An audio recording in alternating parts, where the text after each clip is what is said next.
শান্তি।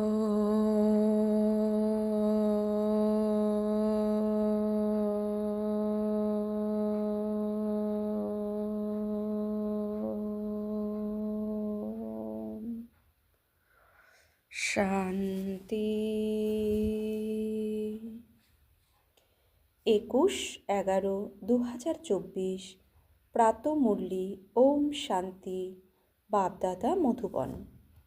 আজকের বাপদাদার অমূল্য মহাবাক্য হচ্ছে, মিষ্টি বাচ্চারা, তোমাদের এখন টিচার হয়ে সকলকে মন বশীকরণ মন্ত্র শোনাতে হবে।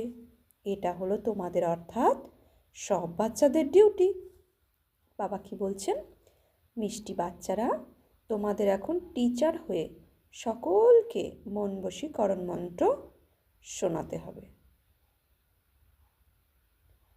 এটা হলো তোমাদের, অর্থাৎ সব বাচ্চাদের ডিউটি। কালকের মহাবাক্যে বাবা বলেছেন, মন মনোভব মন্ত্রের দ্বারাই মায়াজিত হতে পারবে। তো মন মনোভব না হলে মনকে বশীকরণ করা যাবে না। তো মনকে তো বশীকরণ করতে হবে কিভাবে? যে মন চঞ্চল ঘোড়ার মতো এদিক ওদিক ছুটতে থাকে, সেই মনকে ঈশ্বরীয় মতে, ঈশ্বরীয় মার্গে, ঈশ্বরের সাথে জুড়তে হবে। মন মনোভব হতে হবে। তো শ্রীমদ্ ভগবদ গীতার অভ্যাস যোগে 33তম শ্লোকে অর্জুন বলছেন, হে মধুসূদন, তুমি এই যে সমত্ব রূপ যোগতত্ত্ব ব্যাখ্যা করিলে, মন তো অতি চঞ্চল, তাহাতে এই সমত্বভাবে স্থায়ী হয় বলিয়া আমার মনে হয় না। যোহ অয়ং যোগস্ত্বয়া প্রোক্ত সম্মেন মধুসূদন এতস্থহান ন পশ্যামি চঞ্চলত্বাৎ স্থিতিং স্থিরাম। পরে 34তম শ্লোকে বলছে, চঞ্চলং হি মন কৃষ্ণ প্রমাথি বলবদ্দৃঢ়ম তস্য অহং নিগ্রহ অহং মন্যে বায়ুরিব দুষ্করম। তো বলছে, শ্রী ভগবান বলছেন, শ্রী ভগবান উবাচু,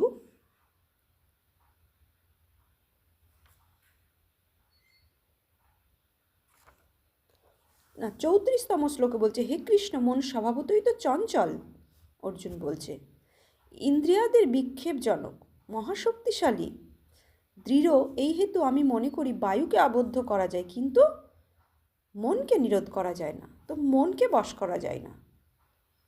বায়ুর মতো মন এদিক ওদিক ছুটে বেড়ায়, তো সেরকম মন অতি শক্তিশালী, কী করে বশ করবে? তার উত্তরে ভগবান বলছে, হে মহাবাহু, মন তো স্বভাবত চঞ্চল, তাকে কি করে বশ করা যায়? তাকে নিরোধ করা দুষ্কর, জানে ভগবান, তাতে সংশয় নেই। কিন্তু হে কৌন্তেয়, অভ্যাস আর বৈরাগ্যের দ্বারা উহাকে বশীভূত করা যায়। যার সংস্কৃত শ্লোক হচ্ছে, অসংশয়ং মহাবাহ মনো দুর্নিগ্রহম চলম অভ্যাসেন তু কৌন্তেয় বৈরাগ্যেন চ গৃহ্যতে। তো অভ্যাস আর বৈরাগ্যের দ্বারা মনকে বশ করা যায়। তো যত মন এদিক ওদিক ছুটতে থাকবে, মনকে ঘুরিয়ে নিয়ে এসে ভগবানের সাথে জুড়তে হবে, মন মনোভাব করতে হবে। এক মন শুধু ভগবানকেই দিতে হবে, তবে হবে মন বশ। তো অভ্যাস, যত সে যাবে এদিক ওদিক ছুটবে, তত তাকে ডেকে নিয়ে এসে তাকে ভগবানের সাথে জুড়তে হবে। তো এই যে অভ্যাসের দ্বারা, আর যেখানে যেখানে মন যাচ্ছে তার থেকে বৈরাগ্য, বৈরাগ্য অর্থাৎ ত্যাগ, সেখান থেকে ত্যাগ করিয়ে মনকে ভগবানের সাথে জুড়তে হবে।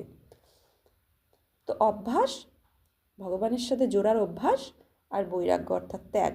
যেখানে যেখানে মন যাচ্ছিল, এতদিন তো মনকে আমরা ডিসিপ্লিন করিনি, মন যা শুনেছে মনের অনুসারে চলেছি, মন যেভাবে চলেছে সেটাকেই সমর্থন করেছি, সেইভাবেই চলেছি। মনকে শান্ত করে মনকে দেখিনি যে মনকে কোন দিশায় সঠিক দিশা দিতে হবে। সে ভুল ঠিকানায় যাচ্ছে না সঠিক ঠিকানায় যাচ্ছে। তো ভগবান এসেছে আমাদের গাইড করতে, যে মনকে শক্তিশালী করতে, বশ করতে, মন মনোভাব হয়ে যাও। তো এটা হলো তোমাদের অর্থাৎ বাচ্চাদের ডিউটি। মন্ত্র শোনাতে হবে, বশীকরণ মন্ত্র। তো প্রথমে নিজের মনকে বশ করতে হবে, তবেই তো অন্যকে বশীকরণ মন্ত্র শেখাবো। তো প্রথমে ও মন্ত্র নিজের মনের ওপর অ্যাপ্লাই করতে হবে, তারপরে অন্যকে বাবা বলছেন শোনাতে হবে যে এই মনকে কিভাবে বশীকরণ করা যায়, যেটা শ্রীমদ্ ভগবদ্ গীতার 6তম অধ্যায়ে অভ্যাস যোগের 33, 34, 35তম শ্লোকে বলেছেন। তো আজকের মুরলি থেকে প্রশ্ন হচ্ছে, বাবা কোন বাচ্চাদের কিছুই স্বীকার করেন না? উত্তরে বাবা বলছেন, যাদের এইরকম অহংকার থাকে যে আমি এত দিই, আমি এত সাহায্য করতে পারি, বাবা তাদের কিছুই স্বীকার করেন না।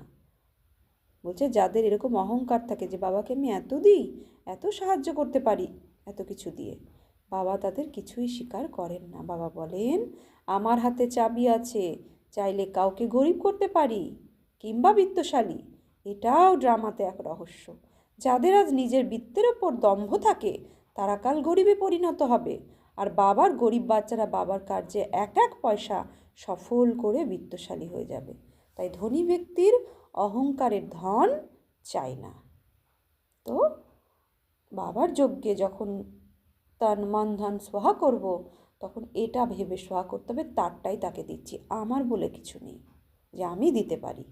কেননা এই আমিকেই সোহা করতে হবে ভগবানের কাছে, তারপরে তো ধন তন মন। আমি সেটাও কি বাবার, আমার নয়, আমি নয়। আমার যা কিছু আছে যখন ভগবানের, তাহলে তারটা তাকেই দিচ্ছি, আমি দিচ্ছি নয়। তাহলে অহংকার হয়ে গেল, আর ওই দেওয়া ভগবান গ্রহণ করেন না, তার কিছুই ভগবান স্বীকার করেন না। ওম শান্তি। আত্মাস্বরূপ বাচ্চারা তো জানে যে বাবা এসেছেন আমাদের নতুন দুনিয়ার উত্তরাধিকার দিতে। এটা তো বাচ্চাদের কাছে সুনিশ্চিত যে আমরা যত যত বাবাকে স্মরণ করব ততই পবিত্র হব।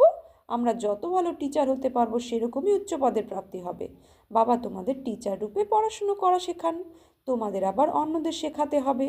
তোমরা পড়াশুনো শেখানোর টিচার অবশ্যই হতে পারো, এছাড়া তোমরা কারোর গুরু হতে পারো না, শুধুমাত্র টিচার হতে পারো। বাবা স্পষ্ট বোঝাচ্ছেন যে গুরু হতে পারো না, টিচার হতে পারো।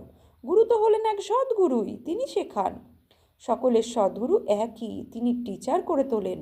তোমরা সকলকে টিচ করে অর্থাৎ শিক্ষা প্রদান করে মন মনোভাব রাস্তা বলে দিতে থাকো। শ্রীমদ্ভগবদ্ গীতাতে 9ম অধ্যায়ে রাজবিদ্যা রাজগুজ্জ যোগের 6তম শ্লোকে বলেছে যে মন মনোভাব মধ্যাজি ভব মামৈবস্যসি মৎপরায়ণ। মন মনোভাব মদ্ভক্তা মধ্যাজি ভব মাং নমস্কুরু মামৈবস্যাসি যুক্তৈব আত্মানাং মৎপরায়ণ। তো এই হচ্ছে শ্রীমদ্ভগবদ্ গীতায় এই শ্লোকটা 2বার আছে। তো মন মনোভাব মন্ত্রের দ্বারাই মনকে বশ করা যায়, আর অন্যকে কি করতে হবে, সেই শিক্ষা দিতে হবে, রাস্তা বলে দিতে হবে। বাবা তোমাদের উপরে এই ডিউটি দিয়েছেন যে আমাকে স্মরণ করো, আর তারপর টিচারও হও। তোমরা কাউকে বাবার পরিচয় দিলেও তাদের কর্তব্য থাকে বাবাকে স্মরণ করা। টিচার রূপে সৃষ্টিচক্রের নলেজ দিতে হবে, অবশ্যই বাবাকে স্মরণ করার দরকার। বাবাকে স্মরণ করলেই পাপের বিনাশ হয়। বাচ্চারা জানে যে আমরা হলাম পাপ আত্মা, সেই জন্য বাবা সকলকে বলেন নিজেকে আত্মা মনে করে বাবাকে স্মরণ করলে তোমাদের পাপের বিনাশ হবে। বাবা হলেন একমাত্র পতিত পাবন। যুক্তি দিয়ে বলেন মিষ্টি বাচ্চারা, তোমাদের আত্মা পতিত হয়ে গেছে, যার জন্য শরীরও পতিত হয়ে গেছে। তোমরা প্রথমে পবিত্র ছিলে, এখন তোমরা অপবিত্র হয়েছ। এখন পতিত থেকে পবিত্র হওয়ার যুক্তি তো খুবই সহজভাবে বোঝানো হয়। বাবাকে স্মরণ করলে তোমরা পতিত থেকে পবিত্র হয়ে যাবে। উঠতে বসতে চলতে ফিরতে বাবাকে স্মরণ করো। লোকে গঙ্গা স্নানের সময় গঙ্গাকে স্নান করে মনে করে, গঙ্গাকে স্মরণ করে মনে করে গঙ্গাই হলো পতিত পাবনী, গঙ্গাকে স্মরণ করলেই পবিত্র হয়ে যায়। কিন্তু বাবা বলেন কেউই পবিত্র হতে পারে না। জলের দ্বারা কিভাবে পবিত্র হবে? বাবা বলেন আমি হলাম পতিত পাবন। তো যদি জলের দ্বারা পবিত্র হয়ে যেত তাহলে দুনিয়া এতদিন পরিবর্তন হয়ে যেত। কেননা অনেকেই গঙ্গা স্নান করে পবিত্র হওয়ার জন্য পতিত থেকে। তো বাবা বলেন আমি হলাম পতিত পাবন। হে বাচ্চারা, দেহসহ দেহের সকল ধর্মকে ত্যাগ করে আমাকে স্মরণ করো। আবার শ্রীমদ্ভগবদ্ গীতার শ্লোক যে দেহসহ দেহের সকল ধর্ম অর্থাৎ সর্বধর্মান্নি পরিত্যাজ্য মাম একাম শরণম ব্রজ। অহং তুয়াম সর্ব পাপেব্য মোক্ষয়িষ্যামি শুচ। শেষ অধ্যায় 18তম অধ্যায় 65তম শ্লোকে আছে যে দেহ সহ দেহের সকল ধর্ম স্মরণ ত্যাগ করে শুধুমাত্র আমাকে স্মরণ করো। তো আমরা তো নিজের দেহকে মনে রাখি আর দেহের সাথে রিলেটেড সমস্ত সম্বন্ধকে স্মরণ করি। তাই সেগুলোকে যদি আমি ত্যাগ না করি তাহলে আমাকে আমার বুদ্ধিরূপী পাত্রে বাবা টিকবে না, ভগবানকে আমি রাখতে পারবো না। তাই তার স্মরণ থেকে আমি মুক্ত হয়ে যাব। তাই ভগবান বলছে দেহ সহ দেহের সকল ধর্মকে ত্যাগ করো। তো দেহ কাকে কাকে ধরে আছে? দেহকে ধরে আছে আর এই দেহের সাথে সম্বন্ধিত সমস্ত সম্বন্ধ ধরে আছে, তাকে ত্যাগ করো আর আমাকে স্মরণ করো। তাহলেই কি হবে? পবিত্র হয়ে আবার নিজ গৃহ মুক্তিধামে পৌঁছে যাবে। তো সেই জন্য বলছে মোক্ষয়িষ্যামি মা শুচ, আমি তোমাকে মোক্ষ লাভ করাবো, অর্থাৎ পরমধামে নিয়ে যাব। সমগ্র কল্পে গৃহকে ভুলেছিলে, তাই না? সত্য ত্রেতা দাপর কলিতেও আমরা গৃহকে, আমাদের পরমধাম গৃহ ভুলে গেছিলাম। তো এই সঙ্গমে বাবা এসে গৃহকে আমাদের স্মরণ করিয়ে দিয়েছেন। বাবাকে সমগ্র কল্পে কেউ জানতই না, একবারই বাবা নিজে এসে নিজের পরিচয় দিয়ে থাকেন এই ব্রহ্মা মুখ দ্বারা। এই মুখের কত মহিমা! গোমুখ বলে না যে, সেক্ষেত্রে তো গো হলো জানোয়ার, এখানে তো হলো মানুষের কথা। তোমরা জানো যে এখানে হলো বড় মা ব্রহ্মা। গোমুখ অর্থাৎ কার মুখ দিয়ে বাবা মহাবাক্য শুনিয়েছেন, জন্ম হয়েছে কার মুখ দ্বারা? ব্রহ্মার মুখ দ্বারা, ব্রহ্মার গোমুখের দ্বারা। তো এখানে ব্রহ্মা অর্থাৎ বড় মা, যে মাতার দ্বারা শিব বাবা তোমাদের সকলকে অ্যাডপ্ট করেন। তোমরা এখন বাবা বাবা বলতে থাকছো। বাবাও বলেন এই স্মরণের যাত্রার দ্বারাই তোমাদের পাপ খণ্ডন হয়। বাচ্চাদের বাবা স্মরণে এসে যায়, তার গঠন ইত্যাদি হৃদয়ে গাঁথা হয়ে যায়। বাচ্চারা, তোমরা জানো যে আমরা যেমন আত্মা হই সেরকমই তিনিও পরমাত্মা। পরম মানে শ্রেষ্ঠ, তিনিও এরকমই পরম শ্রেষ্ঠ, যিনি জন্ম মৃত্যুতে আসে না। গঠনের কোনো পার্থক্য নেই, একই আত্মাও যেমন পরমাত্মাও তেমন, শুধু গুণের পার্থক্য। শরীরের সম্বন্ধিত অবয়ব ইত্যাদি আলাদা থাকে, এছাড়া আত্মা তো একই রকম হয়। শরীর আলাদা আলাদা হয় কিন্তু আত্মা একই রকম। যেমন আমাদের আত্মা সেরকম বাবাও হলেন পরমাত্মা। বাচ্চারা, তোমরা জানো যে বাবা পরমধামে থাকেন, আমরাও পরমধামে থাকি। হ্যাঁ, তো কালকে বাবা বলেছিলেন না যে পরমধামে থাকি আমরা বাচ্চারাও। তো বাবার সেবা অর্থে নিমিত্ত হয়ে আমরা এখন দুনিয়া পরিবর্তনের কর্তব্য অনুসারে অবতার হয়েছি। তো এরকম ভাবলে মায়া আমাদের কাছে আসতে পারবে না। তো বাবার আত্মা আর আমাদের আত্মাতে আর কোনো পার্থক্য নেই। তিনিও বিন্দু, আমরাও হলাম বিন্দু। এই জ্ঞান আর কারণ নেই, বাবা তোমাদেরই বলেছেন বাবার ব্যাপারে কি কি সব বলে দেয়। তিনি সর্বব্যাপী পাথর নুড়িতে আছেন, যার যা আসে সেটাই বলে দেয়। ড্রামা প্ল্যান অনুসারে ভক্তিমার্গে বাবার নাম রূপ দেশ কালকে ভুলে যায়, তোমরাও ভুলে যাও। আত্মা নিজের পিতাকে ভুলে যায়, বাচ্চা বাবাকে ভুলে যায়। তো বাকিরা কি জানবে? যদিও ধনীহীন অর্থাৎ অনাথ হয়ে গেছে, ধনী নিধনের হয়ে গেছে। ধনীকে স্মরণ করেই না, অর্থাৎ পিতাকে স্মরণই করে না, নিজেকেও ভুলে যায়। তোমরা ভালোভাবে জানো, বরাবর আমরা ভুলে গিয়েছিলাম। আমরা প্রথমে একরকম দেবী দেবতা ছিলাম, এখন জানোয়ারের থেকেও অধম হয়ে গেছি, তাই না?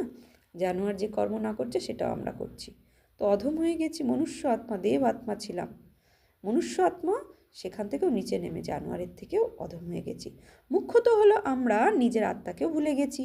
এখন কে রিয়ালাইজ করাবে? কোনো জীব আত্মারাই এটা জানি না, জীব আত্মারই এটা জানা নেই যে আমরা আত্মারা কীভাবে সমগ্র পাঠ অর্থাৎ ভূমিকা পালন করি। আমরা সবাই হলাম ভাই ভাই, এই জ্ঞান আর কারোর মধ্যে নেই। এই সময় সমগ্র সৃষ্টি তমপ্রধান হয়ে গেছে, জ্ঞান নেই। তোমাদের মধ্যে এখন জ্ঞান আছে, বুদ্ধিতে এসেছে আমরা, অর্থাৎ আত্মারা এত সময় নিজেদের পিতার গ্লানি করে এসেছি। গ্লানি করার ফলে আবার বাবার থেকে দূরে সরে যেতে থেকেছি, ড্রামা প্ল্যান অনুসারে সিঁড়ি দিয়ে নিচে নামতে থেকেছি। মূল ব্যাপার হয়ে দাঁড়ালো বাবাকে স্মরণ করার। বাবা আর কোনো কষ্ট দেন না, বাচ্চাদের শুধুমাত্র বাবাকে স্মরণ করার কষ্ট হয়। বাবা কি আর কখনো বাচ্চাদের কষ্ট দিতে পারেন? তবুও আমরা কি করি? বাবাকে স্মরণ করতে আমাদের কষ্ট হয় যে বাবা আমাদের এত ভালোবাসা দেন। এটা বলে না বাবা আমাদের কষ্ট দিতে পারেন। বাবা বলেন আমি কোনো কষ্ট দিই না, কিছু প্রশ্ন ইত্যাদি জিজ্ঞাসা করলে বলি এই কথাতে টাইম ওয়েস্ট করছো কেন? বাবাকে স্মরণ করো। বাবা নির্দেশ দেন, আমাদের গাইড করেন। বাবা কেন কষ্ট দেবেন? অন্য কথাতে যখন আমরা চিন্তন করি, চিন্তনে আমরা দুঃখী হই, তাই বাবা আমাদের ওইখান থেকে পথ বলে দেন যে তোমরা ওই কথা কেন জিজ্ঞাসা করছো বা এই কথাতে কেন টাইম ওয়েস্ট করছো? বাবাকে স্মরণ করো। আমি এসেছিই তোমাদের নিয়ে যেতে, সেই জন্য তোমাদের অর্থাৎ বাচ্চাদেরকে স্মরণে যাত্রা দ্বারা পবিত্র করি। ব্যাস আমি হলাম পতিত পাবন বাবা। বাবা যুক্তি দেন, যেখানেই যাও বাবাকে স্মরণ করো, করতে হবে। 84 জন্মের চক্রের রহস্য বাবা বুঝিয়ে দিয়েছেন। এখন নিজেদের নিরীক্ষণ করতে হবে কত পর্যন্ত বাবাকে স্মরণ করা হয়। ব্যাস, আর কোনো দিকেরই বিচার করতে নেই। এটা তো হলো মোস্ট ইজি। বাবাকে স্মরণ করতে হবে। আচ্ছা, বাচ্চা অল্প বড় হলেই তো অটোমেটিক্যালি মা বাবাকে মনে করতে থাকে। তোমরাও মনে করো আমরা আত্মা বাবার বাচ্চা। স্মরণ কেন হবে? স্মরণ করতে কেন হবে? কারণ আমাদের উপর যে পাপ চেপে বসেছে, সে সবই স্মরণের দ্বারাই, বাবা কি বলছেন, আমাদের ওপর যে পাপ চেপে বসে রয়েছে সে সবই আমাদের স্মরণের দ্বারাই সমাপ্ত হবে। সেই জন্য কথিত আছে 1 সেকেন্ডে জীবন মুক্তি। জীবন মুক্তি হলো পড়াশোনার উপর নির্ভর, আর মুক্তি হলো স্মরণের ওপর নির্ভর। জীবন মুক্ত হয় পড়াশোনার ওপর, আর যত স্মরণ করবে তত মুক্ত হবে। তোমরা যত বাবাকে স্মরণ করবে আর পড়াশোনার মনোসংযোগ করবে, ততই উঁচু নম্বরে জায়গা প্রাপ্ত করবে। উপার্জন ইত্যাদিও যদিও বা করতে থাকো, বাবা কিছু নিষেধ করেন না। জীবিকা নির্বাহের জন্য যা কিছু তোমরা করো সেটাও দিনরাত স্মরণে থাকে। বাবা তো এখন আত্মিক উপার্জনের কাজ দেন। নিজেকে আত্মা মনে করে আমাকে স্মরণ করো, আর 84 জন্মের চক্রকে স্মরণ করো। আমাকে স্মরণ করতেই তোমরা শতপ্রধান হবে, এটাও বোঝো। এখন পুরনো হলো তোমাদের পরিচ্ছদ, তারপর শতপ্রধান নতুন পরিচ্ছদ প্রাপ্ত হবে। জ্ঞানের সার সংক্ষেপে নিজের বুদ্ধিতে রাখতে হবে, যাতে অনেক লাভ হবে। যেমন স্থূলে সাবজেক্ট তো অনেক হয়, তবুও ইংলিশে মার্ক ভালো হয়, কারণ ইংলিশ হলো স্কুলে প্রধান বিষয়। কারণ আগে তাদের রাজত্ব ছিল, তাই ইংরাজি ভাষা ভারতে বেশি চলে। এখনও ভারতবাসী কোনো কোনো বিষয়ে তাদের কাছে ঋণী। যত ধনবান ব্যক্তিই হোক, তাদের বুদ্ধিতেও এটা থাকে যে আমরা গভর্নমেন্টে যে প্রধানতা রয়েছে সকলেই ঋণগ্রস্ত, অর্থাৎ আমরা ভারতবাসীরা ঋণগ্রস্ত। প্রজা অর্থাৎ জনগণ তো তাহলে বলবেই যে আমরা ঋণগ্রস্ত, তাই না? এটা তো বোঝা উচিত। তোমরা যখন রাজত্ব স্থাপন করছো, তোমরা জানো আমরা সবাই এই ঋণ থেকে মুক্ত হয়ে সার্ভেন্ট হই। আবার অর্ধকল্প আমরা কারোরই কাছে ঋণী থাকি না। দেনাদার হলো পতিত দুনিয়ার মালিক। এখন আমরা দেনাদারও হই, পতিত দুনিয়ার মালিকও হই। আমাদের ভারত এরকম গান করে যে, না বাচ্চারা তোমরা জানো আমরা অনেক বিত্তশালী ছিলাম, পরীদের রাজা পরীদের রানী ছিলাম। এটা মনে থাকে, আমরা এরকম বিশ্বের মালিক ছিলাম। এখন একদম দেনাদার আর পতিত হয়ে পড়েছি। এই খেলার রেজাল্ট বাবা বলতে থাকেন। রেজাল্ট কি হলো? তোমাদের অর্থাৎ বাচ্চাদের স্মৃতি এসেছে। সত্যযুগে আমরা কত বিত্তবান ছিলাম, তোমাদের কে বিত্তবান করেছেন? বাচ্চারা বলবে, বাবা আপনি আমাদের কত বিত্তশালী করেছিলেন। এক বাবাই বিত্তশালী করতে সক্ষম। দুনিয়া এই কথাটা জানে না, লক্ষ বছর বলে দেওয়াতে সব ভুলে গেছে। কিছু জানে না, তোমরা এখন সব কিছু জেনে গেছো। আমরা লক্ষ কোটি গুণ বিত্তশালী ছিলাম, খুবই পবিত্র ছিলাম, অনেক সুখী ছিলাম। ওখানে মিথ্যা পাপ ইত্যাদি কিছু হয় না। সমগ্র বিশ্বের ওপর বিজয় ছিল তোমাদের।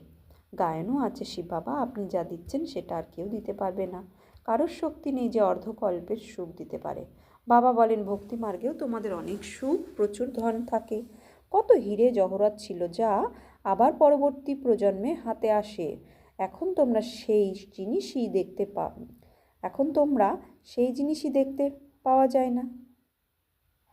তোমাদের সেই জিনিসই দেখতে পাওয়া যায় না। তোমরা পার্থক্য দেখো তো, তোমরাই পূজ্য দেবী দেবতা ছিলে, আবার তোমরাই পূজারী হয়েছো। তে পার্থক্য তো দেখো, তুমিই পূজ্য, তুমিই পূজারী। বাবা কোনো পূজারী হন না, কিন্তু পূজারী দুনিয়াতে তো আসেন, তাই না? বাবা তো হলেন এভার পূজ্য, অর্থাৎ সর্বক্ষণের পূজ্য। তিনি কখনই পূজারী হন না, মানে সে জন্ম মৃত্যুর চক্করেই আসে না, তাই তার কলার গুণও কমে না। সে পূজ্য থেকে পূজারীও হয় না, তাই সে সদা পিওর, সদা পূজ্য। ওনার কর্তব্য হলো তোমাদের পূজারী থেকে পূজ্য করে তোলা। রাবণের কাজ হলো তোমাদের পূজারী করে তোলা। এই দুনিয়াতে কারো জানা নেই, তোমরাও ভুলে যাও। রোজ রোজ বাবা বোঝাতে থাকেন। বাবার হাতে আছে, চাইলে কাউকে বিত্তশালী করেন, চাইলে গরিব। বাবা বলেন যে বিত্তশালী তাকে তাকে অবশ্যই গরিব হতে হবে, হবেই। তাদের পাঠ এরকম, তারা কখনো স্থির হতে পারে না। ধনবানের অনেক অহংকার অনেক থাকে, তাই না? আমি অমুক হই, আমি এটা আছে আমার। হ্যাঁ, তো দম্ভ ভাঙার জন্য বাবা বলেন ইনি যখন দেওয়ার জন্য আসবেন, তো বাবা বলবেন দরকারই নেই, এটা নিজের কাছে রাখো। তো সে আত্মা যখন দম্ভ সহকারে কিছু দান করতে আসবে, বাবা বলবে দরকারই নেই, এটা নিজের কাছে রাখো, যখন দরকার হবে আবার নিয়ে নেব। কারণ দেখা যায় কাজের না, নিজের দম্ভ আছে। বলছে দেখা যায় কাজের না, কিন্তু দম্ভ আছে। এই সমস্ত তো বাবার হাতে, যে না নেওয়ার বা না নেওয়া, যে এই সমস্ত তো বাবার হাতে, কে নেবে না নেবে না। বাবা পয়সা কী করবেন, দরকার নেই। এটা তো বাচ্চাদের জন্য অট্টালিকা তৈরি হচ্ছে, যে বাচ্চারা এসে থাকবে, এসে বাবার সাথে মিলিত হয়েই যেতে হবে।